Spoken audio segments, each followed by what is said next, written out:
It's a blessed day. Once again, we are meeting family. We're here on your platform live with Chatufa as we continue to look at issues, stories, occurrences that are happening right in our country and even outside our country.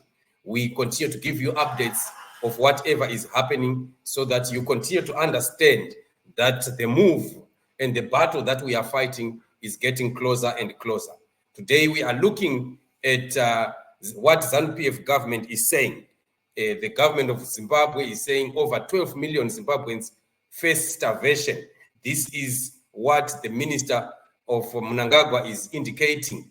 And we are looking at a report that is coming from the Daily News that says over 12 million Zimbabweans across the country are food insecure following poor harvests resulting from the El Nino induced drought ravaging the SADC region, the government has said. Well, this is their report. This is what ZANU-PF has to say. And as always, we know that ZANU-PF is good at scapegoating.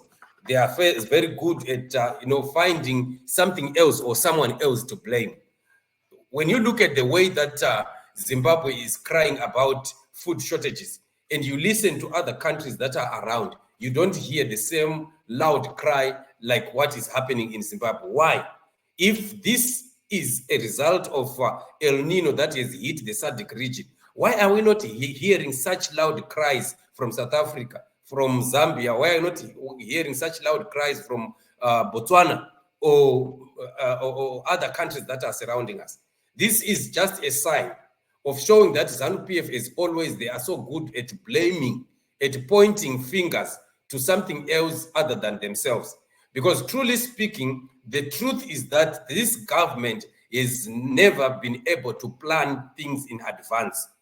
They've been lying about the food situation from last year, lying that the food was enough, the country had enough reserves of food. Yet they knew, looking at the silos, they knew that the silos are empty.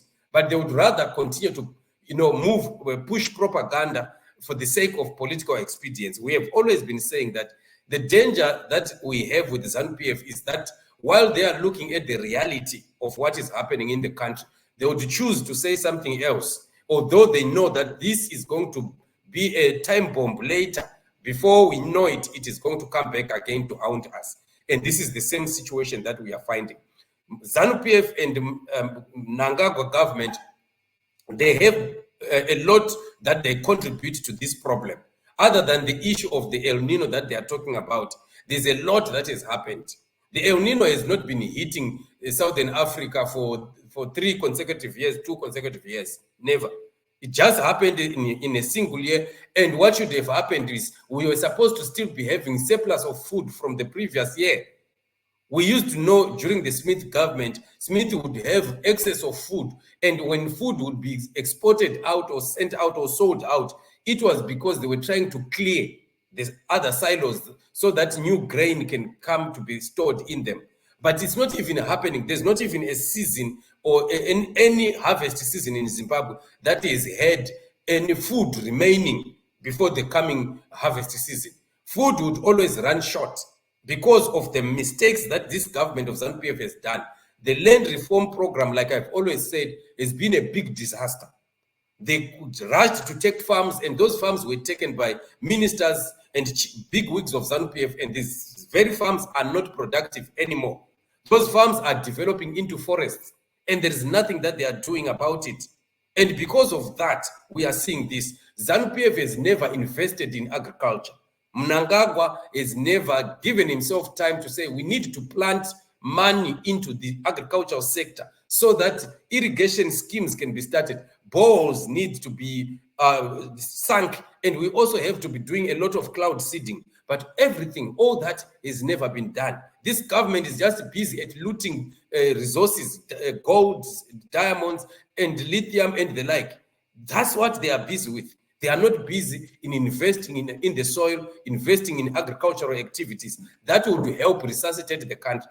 The country can get to a drought year, but still, if the country is organized, you will still find that there will still be food that can be produced other than waiting for probably the rains that are coming from the sky. The natural rains cannot be the source of irrigation of watering our crops in this season.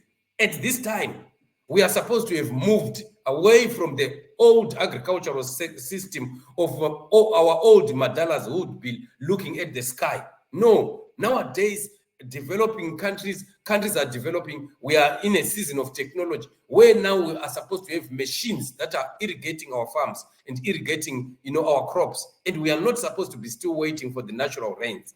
So this is poor administration. This is poor management, poor planning on the part of ZANU-PF and Emmerson Mnangagwa. And because they care not about what happens to our country as long as their stomachs are full.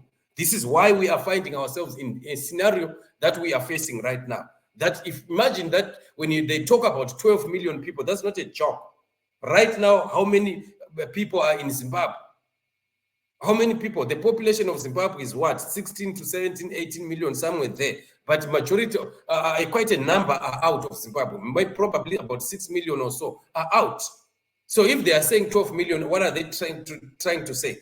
Which means they are just saying every Zimbabwean is starving at this moment, except a few, except those that are connected, those families that are connected to ZANU-PF.